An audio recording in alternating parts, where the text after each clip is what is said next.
a Jesus.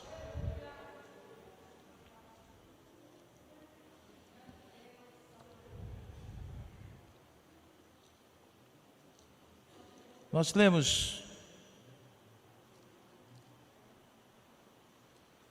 uma das 7 cartas que foi endereçada às 7 igrejas da Ásia, sendo Laodiceia a última.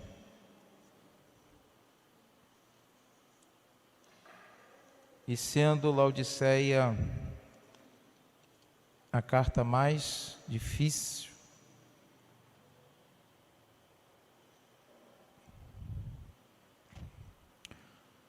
Quando o Senhor revela para João na ilha de Patmos, Ele manda que ele escrevesse 7 cartas às 7 igrejas. E dentro dessas cartas, nós observamos que algumas o Senhor repreendia e elogiava, uma outra foi só elogios. Mas a igreja de Laodiceia não teve nenhum ponto positivo que pudesse ser destacado pelo Senhor Jesus. Nós entendemos que a igreja de Laodiceia é o inverso da igreja de Filadélfia. A igreja de Laodiceia significa a igreja que vai ficar. E a igreja de Laodiceia é a igreja que vai subir.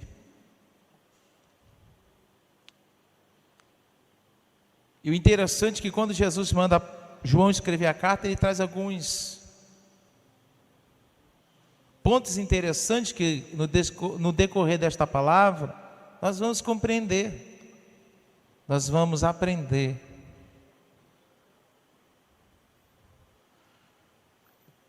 O verso 14 diz que ao anjo da igreja de Laodiceia escreve essas coisas, diz o Amém, a testemunha fiel, a verdadeira, o princípio da criação de Deus. Conheço as tuas obras.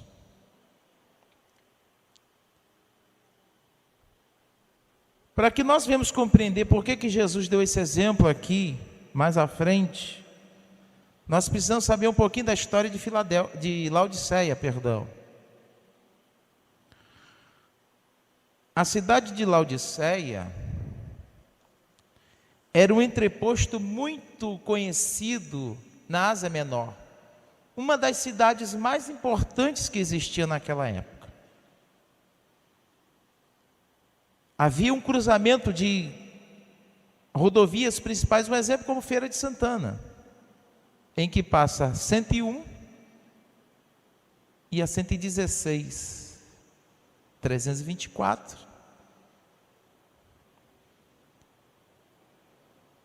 E o interessante é que a cidade de Laodiceia era uma cidade muito rica.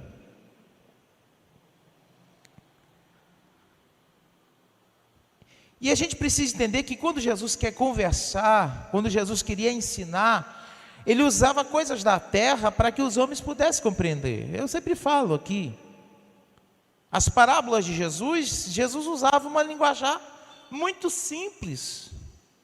Jesus falava de pastoreio, porque tinha muitos pastores de ovelha ali. Jesus falava de agricultura, porque tinha muitos agricultores por ali. Jesus falava de Senhor, falava de servo, porque isso fazia parte da vida do cotidiano das pessoas. Em certo momento, os discípulos perguntaram a Jesus, Jesus disse, olha, às vezes eu falo das coisas da terra, vocês não entendem, imagine se eu falasse das coisas do céu. Aí que não entender mesmo. Então a gente precisa compreender por que o Senhor falou que ia vomitar, por que considerava ela morna, por que o Senhor disse que ela era cega, nua. E dentro do contexto da história da cidade de Laodiceia, nós vamos compreender a igreja de Laodiceia, o que é que Jesus queria falar com ela. Louvado seja Deus. A cidade de Laodiceia era uma cidade muito rica, como eu disse. A cidade de Laodiceia tinha serviço bancário. A cidade de Laodiceia tinha uma indústria têxtil muito avançada para a época. Produzia lã, tecido de qualidade. A cidade de Laodiceia também tinha um serviço médico para a época muito excelente. Lá era produzido um colírio feito com alguns tipos de especiaria da Frígia, misturado com azeite de oliva. E era muito famoso na região.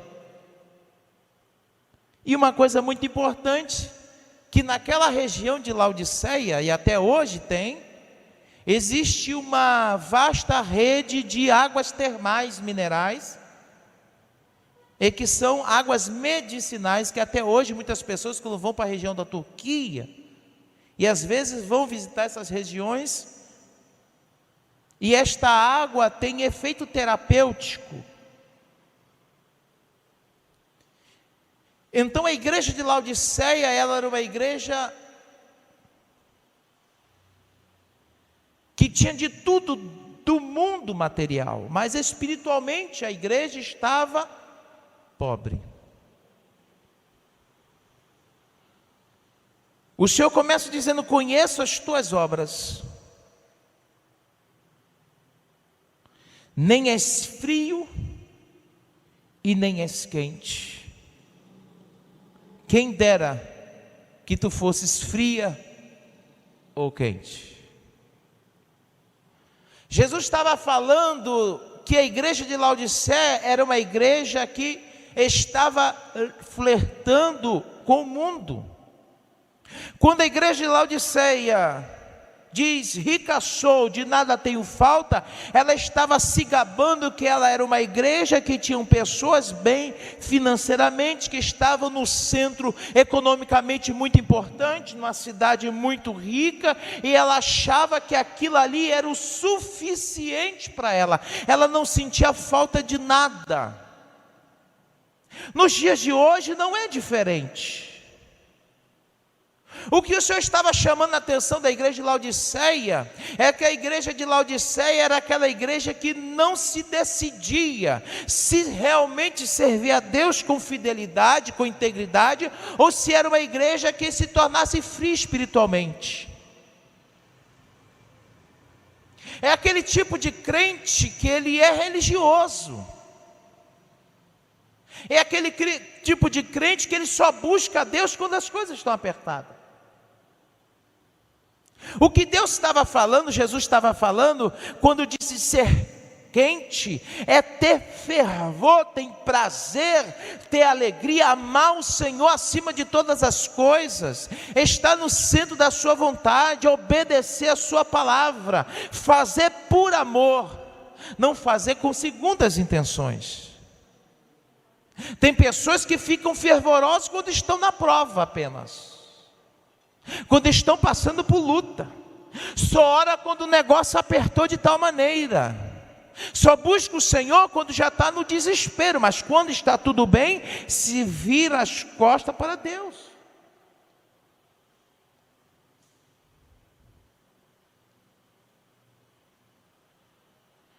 E o Senhor diz assim: porque és morno, nem quente, nem frio, estou pronto a vomitar-te da boca. O Senhor estava fazendo uma alusão ao tipo de água que tinha naquela região. Eu andei pesquisando e disse que a água sai de uma certa região muito quente. Uma distância aproximadamente de 14 quilômetros, e a água vem a 80 graus, não dá para beber, quase fervendo. E depois, quando vai se aproximando, chega na cidade, chega a 40 graus, não dá para beber. E o gosto da água não era um gosto excelente, porque o gosto da água era um gosto misturado com muitos minerais. Então a água que tinha naquela região não era uma água, uma água cristalina, não era uma água que tinha um sabor agradável. É como nós conhecemos nos dias de hoje. Às vezes a pessoa cava um poço, E esse poço dá água salobra, e a água salobra não dá para beber. Água salobra não dá para animais beber. Água salobra muitas vezes nem para plantação serve. O Senhor estava dizendo: o que tu tens aí não serve, não presta. Se alguém bebe desta água, esta água lhe faz mal.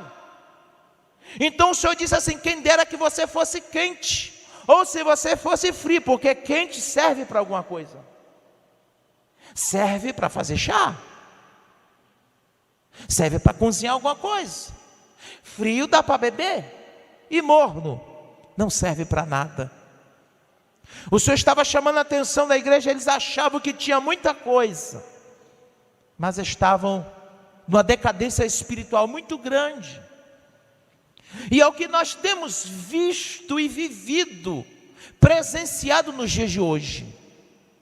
No mesmo igreja que tem uma igreja Filadélfia, que ainda são fiéis ao Senhor, que ainda busca a presença de Deus com integridade, busca a presença de Deus com fidelidade, independente se Deus vai dar ou não. Ele sabe que ele é necessitado das misericórdias de Deus. Ele compreende que precisa de Deus para tudo, tendo ou não bens materiais, sendo rico ou não, tendo emprego ou não, tendo saúde ou não. Ele serve ao Senhor porque ele ama o Senhor. Ele serve ao Senhor porque ele está na presença do Senhor. Ele serve ao Senhor porque ele sabe que é dependente de Deus para tudo. Infelizmente tem outro grupo, que é a igreja de Laodiceia, que é aquele que não está precisando de nada, e quando está muito bem, simplesmente se afasta de Deus, mas vem para a igreja.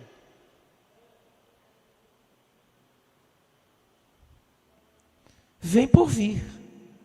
Vem porque é costume. Vem porque não tem outra coisa para fazer. Vem só os domingos. Mas não tem no coração aquele real desejo. É aquele que ora muito pouco. Às vezes até vem para a igreja, para ninguém ficar olhando. Ele até se ajoelha, fala meia dúzia de palavras e levanta. Não tem intimidade com Deus, não tem o que falar com Deus, não tem o que conversar com Deus. Eu sempre falo, o grau de intimidade que você tem com uma pessoa é medido pela quantidade de vezes que você fala com essa pessoa por dia. Uma pessoa muito íntima de você, você conversa várias vezes durante o dia. Você até relata algo do seu particular com aquela pessoa. Como está a nossa comunhão com Jesus? Está quente? Está totalmente fria? Ou está naquele meio termo?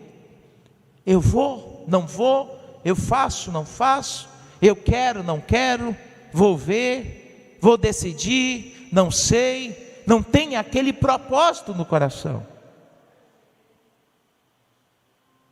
A igreja de Laodiceia financeiramente era uma igreja rica.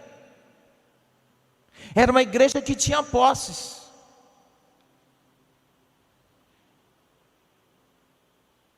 Mas por incrível que pareça, a igreja financeiramente mais rica foi a igreja que 100% dela foi 100% desaprovada por Deus. Em relação às outras igrejas, ela estava no último lugar. No grau de espiritualidade, ela estava lá embaixo. Então, em contraponto que financeiramente ela estava lá em cima, espiritualmente ela estava lá embaixo. O que eu quero dizer para você, que bens materiais não é termômetro para a vida espiritual com Deus. Se criou por aí uma doutrina que quando eu estou bem financeiramente, é porque Deus tem me abençoado. Nem sempre é assim.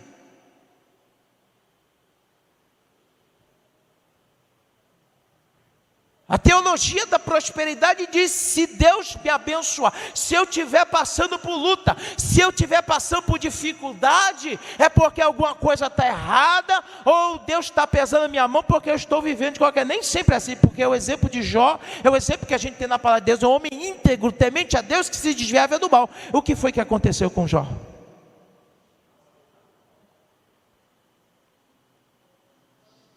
A igreja de Laodiceia era uma igreja arrogante.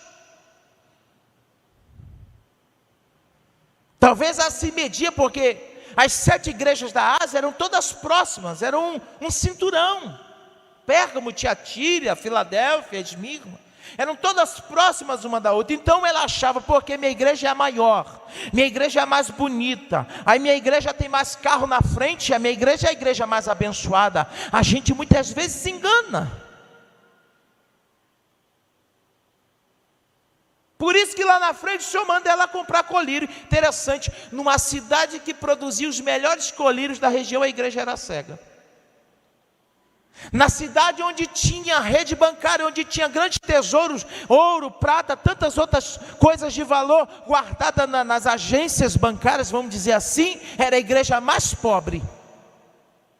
No lugar onde produzia os melhores tecidos daquela região, talvez dentro da igreja, de repente aqueles irmãos que tinham posses desfilavam com as roupas mais bonitas, as melhores grifes da época, as roupas mais badaladas, a roupa que chamava mais atenção. Vamos dizer assim, que poderia de repente ter um desfile de moda.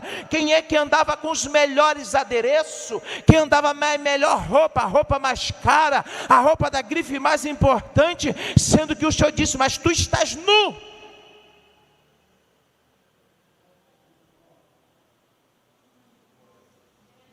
Então tudo que a cidade tinha de uma coisa, a igreja estava ao contrário. A cidade tinha roupa em quantidade, tecido em quantidade, a igreja estava nu.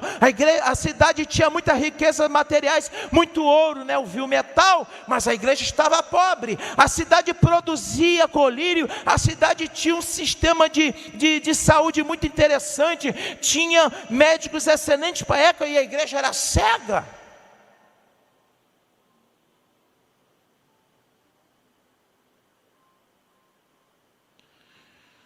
Se você lê em Malaquias 1, 2 e 3, você dá um exemplo como é que era o padrão. A igreja era rica, mas a qualidade da adoração estava ruim. Estava oferecendo a Deus o pior, não era o melhor. A Bíblia diz que nós devemos apresentar os nossos corpos em sacrifício vivo, santo, agradável a Deus, que é o nosso culto com entendimento. Tem que ser vivo, tem que ser santo, e tem que ser agradável. As coisas para Deus tem que ser agradável, tem que ter santidade para Deus receber. Lá em Malaquias o Senhor estava dizendo, vocês estão trazendo para mim ovelha cega, vocês estão trazendo para mim ovelha manca, vocês estão trazendo para mim ovelha doente. E às vezes perguntam, Senhor, o que é que o Senhor está exigindo de nós? As pessoas tinham, mas o que dava para Deus era o resto. Uma coisa que Deus exige de nós é fidelidade, obediência, amor. O amor. Amar a Deus acima de todas as coisas, botar Deus como prioridade na sua vida. Não é os bens materiais, não é o teu carro, não é o teu dinheiro, não é o teu emprego, não é os teus sonhos. As coisas de Deus têm que vir primeiro. Jesus diz assim, buscai primeiro o reino de Deus e a sua justiça, as demais coisas vos serão acrescentadas. Aqui mostra que a igreja tinha tudo desta terra, mas não tinha nada do céu. Não tinha.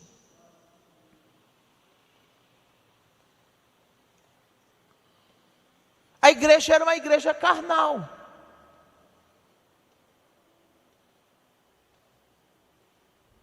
Jesus diz assim, juntai o vosso tesouro no céu. Não é lá que tem que juntar?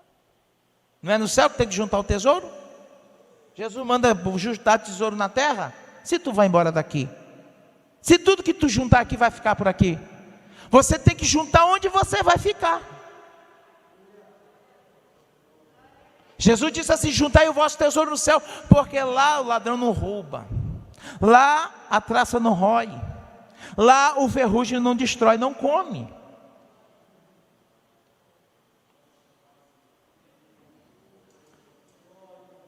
Pois disse: estou rica, abastada, não preciso de nada.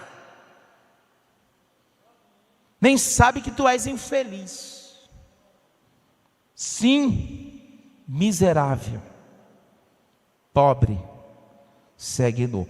Aconselho-te, aí Deus começa a aconselhar. Aqui tem um segredo. Alguém pode pegar a igreja de Laodiceia e dizer: deve ser a pior igreja, Deus não queria nada. Não, Jesus amava aquela igreja, por isso que estava chamando a atenção para que eles viessem se arrepender. A Bíblia diz que aquele que se arrepende, aquele que confessa e deixa, aquele que se arrepende alcança a misericórdia de Deus. Deus é misericordioso.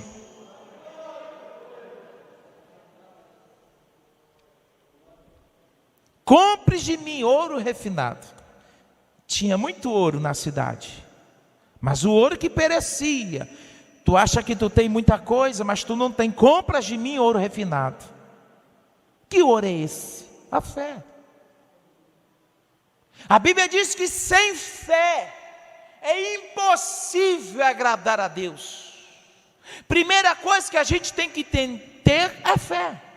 A gente tem que crer no sobrenatural. A gente tem que crer que Jesus morreu na cruz. A gente tem que crer que a gente depende de Deus. A gente tem que crer que se a gente estiver na posição que Deus quer, a gente vai herdar os céus. A gente tem que crer que se a gente não andar conforme a palavra de Deus, a gente vai ficar por aqui. A gente tem que crer. Não existe uma vida cristã sem fé. É impossível. Se você está aqui, porque você crê. Crê no sobrenatural. Compre ouro refinado pelo fogo para que te enriqueças. Mas não está falando de riqueza da terra, está falando de riqueza no céu. A Bíblia fala que só levamos duas coisas desta terra: a fé e as obras. No reino de Deus a gente tem que investir aonde? Tem que estar o nosso coração. O que Jesus disse? Aonde estiver o seu tesouro, ali estará o teu. Se o meu tesouro está na terra, onde vai estar o meu coração? Nas coisas daqui. Por isso que igrejas por aí são cheias, muito cheias, mas de pessoas que só estão atrás de bênçãos terrestres. Está atrás de emprego bom, está atrás da sua empresa duplicar o rendimento, está atrás disso, daquilo, aquilo outro, mas não está atrás dos dons espirituais. Eu tenho batido nessa tecla. Não está atrás dos dons espirituais, não está atrás de se encher de Deus, não está atrás de uma vida de santificação. Quer viver do jeito que está aqui, aproveitando as coisas daqui, curtindo a vida daqui, esquecendo que nós estamos aqui de passagem.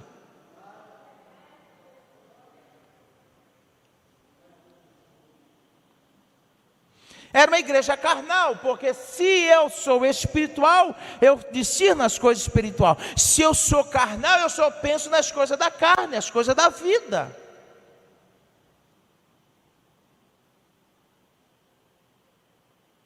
A igreja era materialista.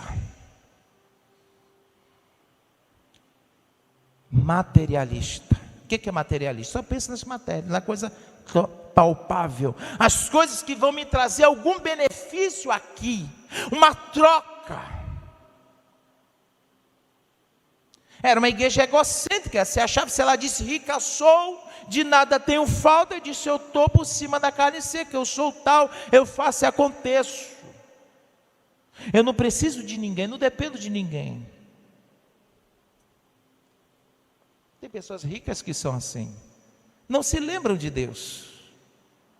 Se fica doente, tem muito dinheiro, dá para gastar com o médico. Tudo que ele faz, ele pensa que o dinheiro dele. Por isso que Jesus em certo momento disse: é mais fácil um camelo passar no fundo da agulha do que um rico entrar no céu. Porque muitas vezes o seu Deus é o seu dinheiro. Sendo que dinheiro da terra não compra a salvação.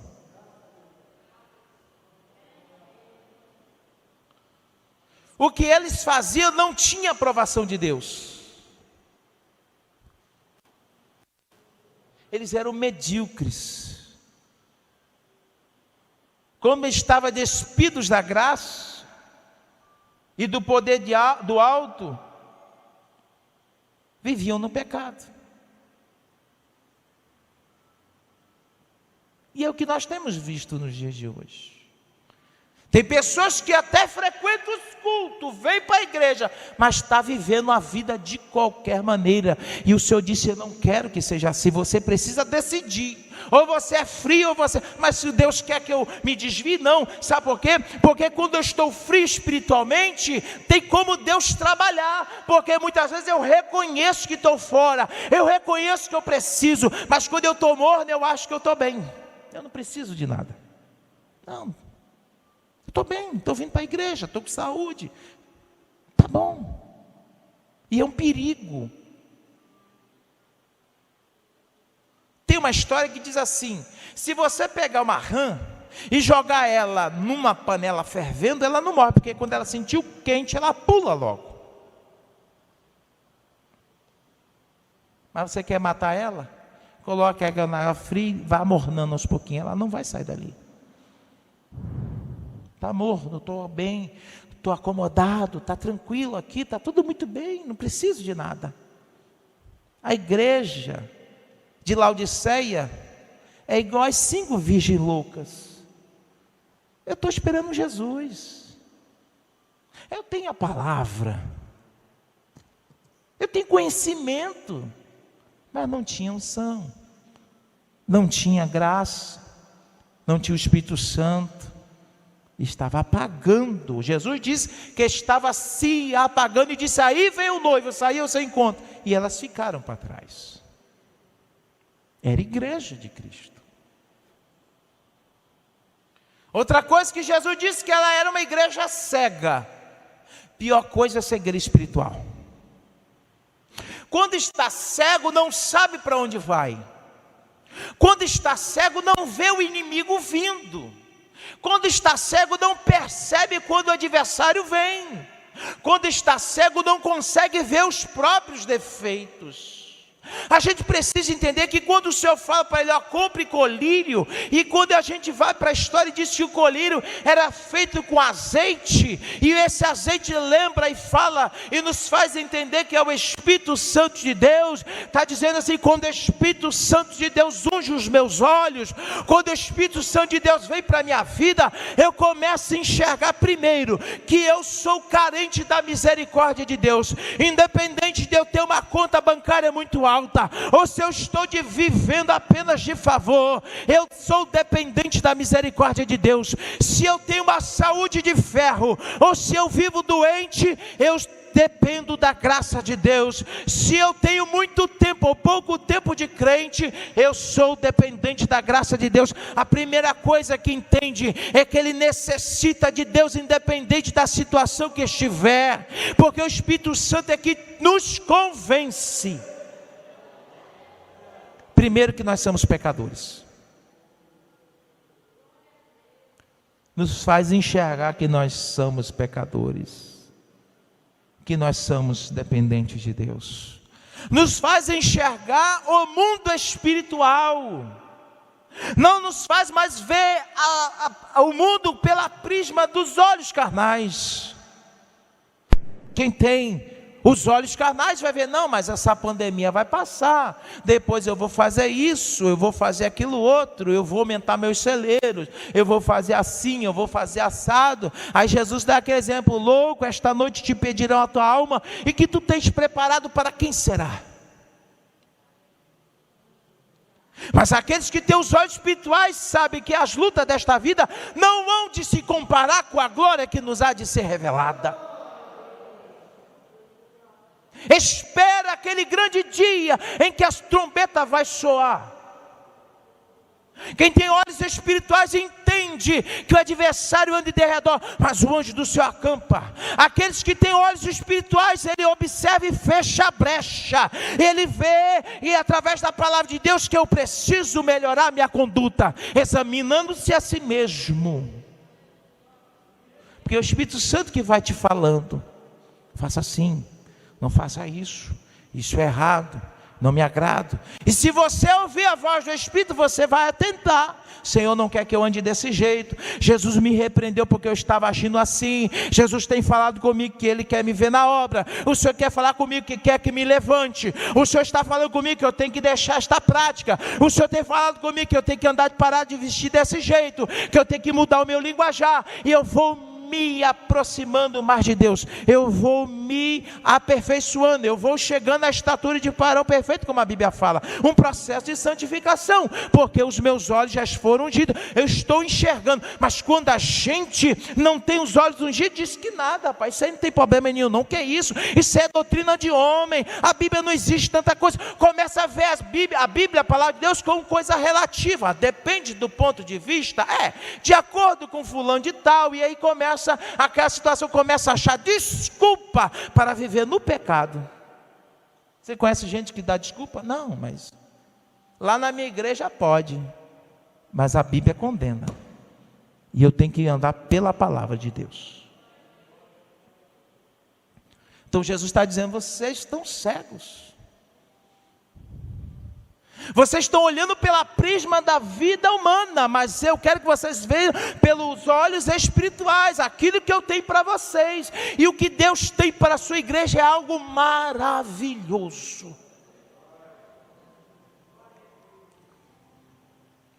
O Senhor fala para comprar ouro, o Senhor fala para ter vestiduras brancas, interessante isso aqui, para cobrir a nudez.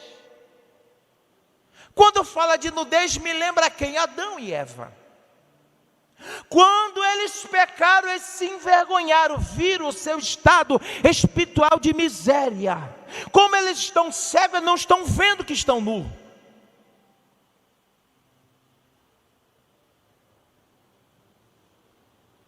Quando Adão e Eva ficam nus, a Bíblia fala que Deus mata 2 animais, ou um animal, não sei, e faz uma veste para eles se vestirem. Um sangue inocente foi derramado.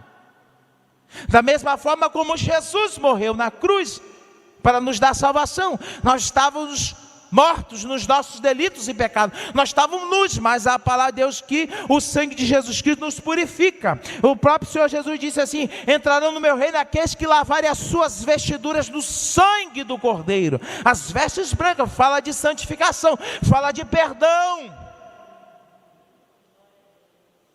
fala de renúncia. Compra roupa de mim. Eu quero que vocês estejam bem vestidos, roupas brancas, falar de santidade. Então, o povo não estava vivendo a vida de santidade, não estava nu espiritualmente, e por estar cego não via que estava nu. Tem gente que está vivendo de qualquer maneira, mas acha que está fazendo a vontade de Deus, vive no pecado, mas mas Jesus perdoa. Paulo disse assim: não é porque estou na graça que eu posso viver pecando o tempo todo, não. A partir do momento que eu fico vivendo no pecado, eu me torno escravo do pecado. Mas Jesus nos resgatou. Jesus nos resgatou para que nós não tivéssemos mais debaixo do jugo do pecado, escravo do pecado. Agora nós somos justificados, mas porque eu estou na graça não me dá direito de viver pecando. Eu posso até errar, mas Paulo diz assim: eu tento, eu não estou perfeito, é luta. A carne conspira contra o espírito contra a carne. Aquilo que eu quero fazer, isso eu não faço, mas o que eu não quero fazer está sempre diante de mim. Paulo reconhecia que era um homem que precisava de Deus. Ele era um homem que na sua situação, ele não tinha como vencer, mas pela graça do Senhor, ele poderia suportar as dificuldades, e ele poderia chegar onde Deus queria. Ele disse assim: deixando isso aqui, está um segredo, deixando as coisas que para trás ficam. Eu errei, Senhor, errei, me perdoa, não faço mais, fica para o passado. Deixando as coisas que para trás ficam, prossigo para o alvo. Olhos espirituais, vista espiritual, olhando para quem? Para Jesus, que é o autor e consumador da nossa fé.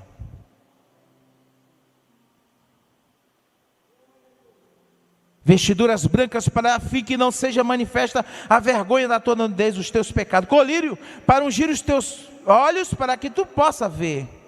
Aí o Senhor fala: eu repreendo e disciplino todos aqueles que eu amo. Então Deus estava chamando a atenção de Laodiceia, porque amava aquela igreja e não queria que eles se perdessem. Eles queriam que eles se arrependessem, e é tempo de nós nos arrependermos. Enquanto a porta da graça estiver aberta, é tempo de nós nos arrependermos.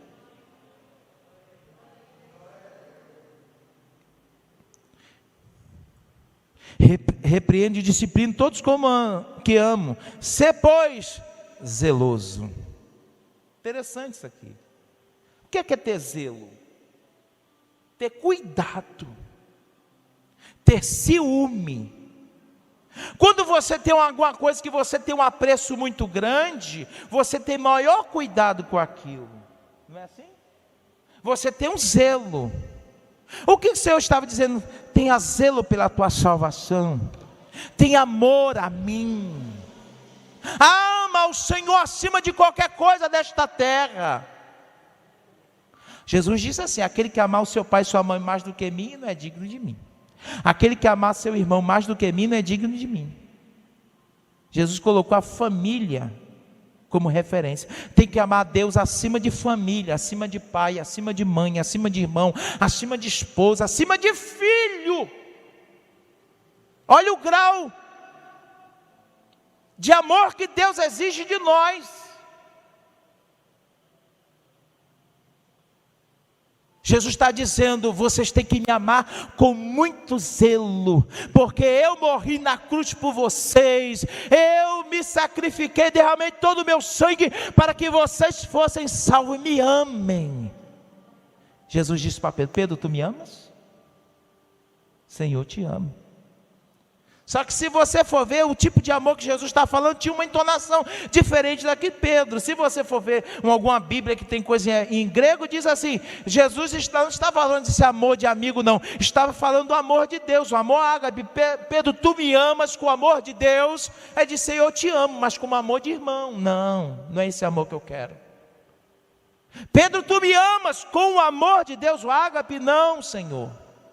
Eu te amo, mas com amor, filho, amor de irmão. E no terceiro, Pedro, tu me amas? Aí ele muda: Senhor, tu sabes que eu te amo. Aí Jesus fala: então, apacenta as minhas ovelhas, cuida do meu rebanho, leva a sério aquilo que eu coloquei na tua mão, leva a sério aquilo que eu te dei, faz com zelo, faz com amor, leve a sério, coloque a tua salvação acima de tudo. Tem gente que está trocando a salvação por coisas fúteis. Qualquer motivo joga a salvação no lixo. Porque o irmão olhou para mim de um jeito, eu vou parar de ir para a igreja. Porque fulano me chateou, eu vou parar de ir para a igreja. Eu não vou ser mais crente, eu não vou ser mais isso. Porque eu não tive um reconhecimento, eu não vou fazer. Porque minha luta está grande, eu não vou fazer. Você precisa entender que a coisa mais importante da nossa vida é a vida eterna. Isso não tem preço. Ame a Jesus com zelo. Jesus está falando: coloque eu na frente de tudo, mais do que os bens materiais que vocês acham que vocês tinham, mais das roupas bonitas que vocês tinham, mais de tudo desta terra que vocês gabavam-se ter, porque Jesus disse: olha, tem tudo aí, mas nisso tudo vocês estão pobres, cega, nu, miserável, vocês não têm nada, mas eu tenho tudo para dar para vocês. Me amem, ter zelo, aleluia. E manda se arrepender. Enquanto a vida há esperança. Enquanto Jesus não vem, tem a oportunidade de se arrepender.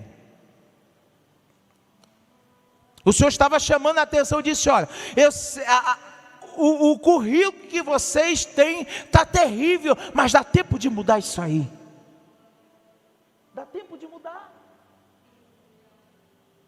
Ainda dá tempo de mudar, ainda dá tempo de se arrepender, de pedir misericórdia, de se humilhar diante de Deus. Senhor, eu achava que eu era muita coisa, mas eu reconheço que eu sou um miserável pecador. Fazer igual aquele homem, o publicano, batia no peito e dizia: Senhor, tem misericórdia de mim, porque sou um miserável pecador, independente do outro. O outro achava que tinha muita coisa. Mas eu jejum, eu oro, eu faço, aconteço. Jesus chamou eles de sepulcro caiado. Tinha aparência de santidade, mas estava morto. Tinha até riquezas, aquelas roupas bem arrumadas, né, com aquelas franjas bonitas, aquelas coisas bem aparentes. Esse aí, está vendo o carro que ele chegou? Está vendo a casa dele? Esse aí é muito abençoado por Deus. E às vezes não sabe que às vezes o nome dele nem está escrito no livro da vida. E às vezes você achando que você está na luta, que você chora, que você pede Deus misericórdia, mas o maior tesouro que você tem. Por isso que Jesus disse para os discípulos: vocês estão alegres porque expulsa demônio, porque isso, aquilo, outro. Mas eu quero dizer para você: alegrai-vos o vosso coração, porque o vosso nome está escrito no livro da vida. Você pode passar por esta terra sem ter muitos bens. Você pode passar por essa terra sem ter muito estudo. Você pode passar por a terra por não ter nenhuma projeção social muito grande. Mas o importante é que teu nome tem que estar escrito no livro da vida.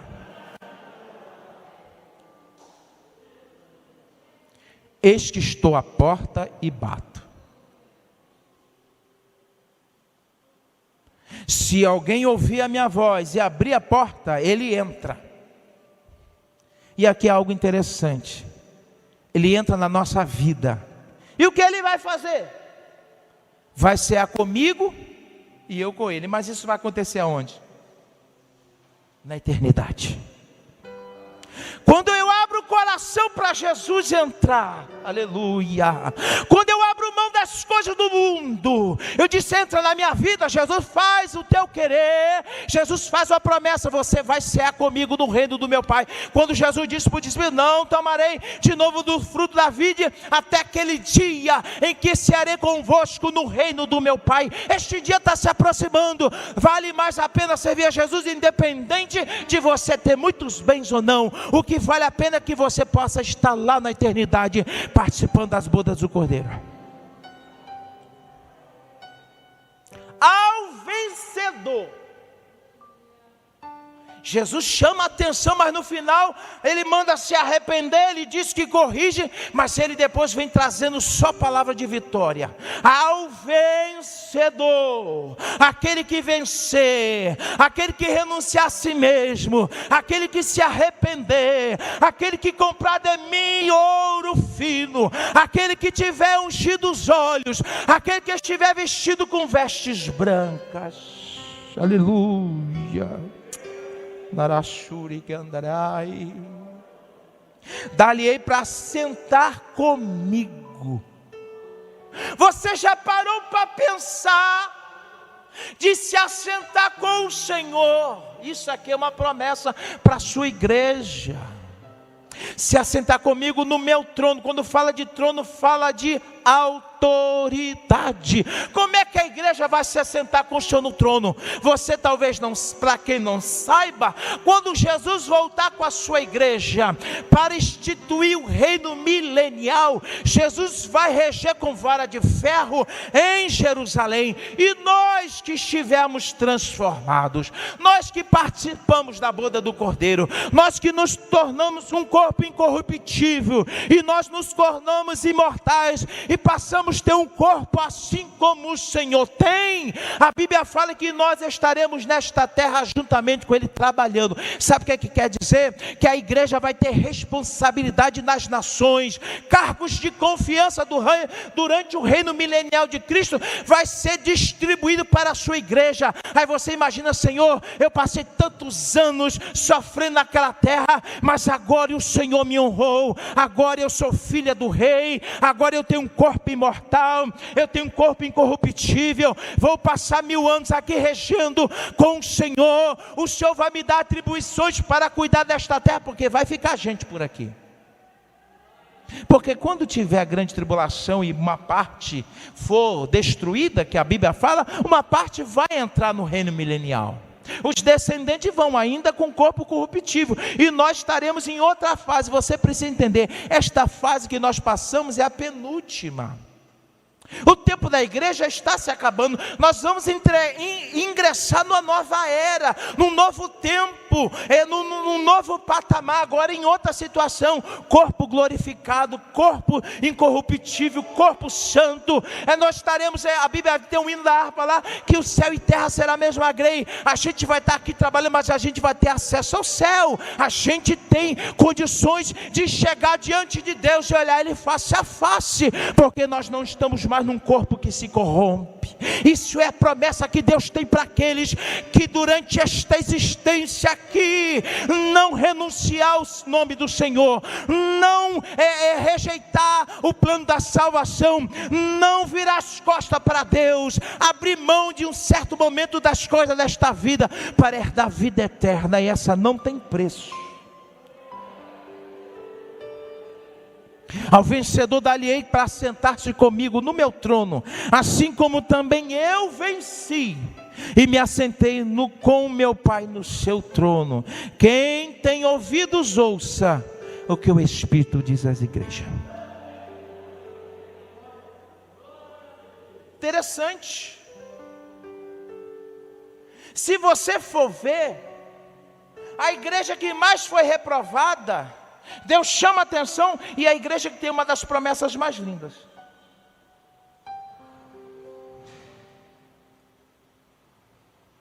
Então, ainda dá oportunidade, ainda dá tempo de nós nos ajustarmos diante de Deus, ainda dá tempo da gente abrir mão das nossas convicções pessoais, ainda dá tempo da gente se arrepender dos nossos pecados, ainda dá tempo da gente viver o genuíno Evangelho de Cristo, ainda dá tempo da gente servir ao Senhor com alegria.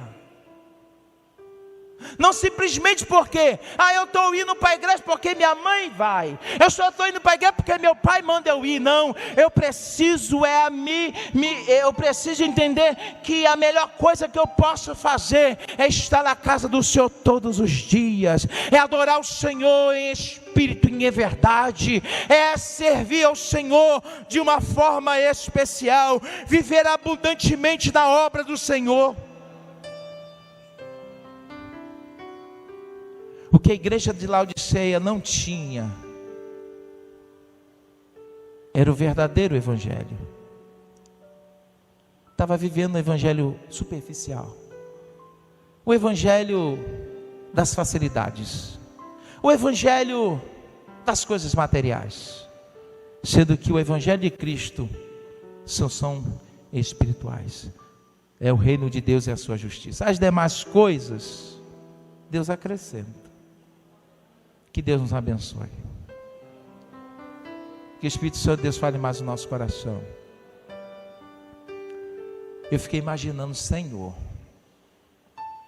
o Senhor vai arrebatar a sua igreja, a gente sobe para a eternidade, com o corpo transformado. Os nossos irmãos que já morreram em Cristo, aleluia. Aqueles que você tem um carinho muito grande, já partiram para a eternidade, esses vão ressuscitar primeiro, e juntamente com eles nos encontraremos com o Senhor nos ares, e juntamente estaremos nas bodas do Cordeiro. Durante 7 anos a humanidade vai sofrer, durante 7 anos a grande tribulação vai assolar a humanidade, e nós estaremos no gozo do Senhor. Mas depois de tempo nós voltaremos aqui, mas nós voltaremos honrados, nós voltaremos. Por isso que a Bíblia diz: se fores fiel no pouco, sobre muito te colocarei. Você já imaginou? Nunca fui, vou dar um exemplo aqui, nunca fui nos Estados Unidos. Aí no reino milenial, Deus te coloca lá, para você administrar lá nos Estados Unidos, em algum lugar.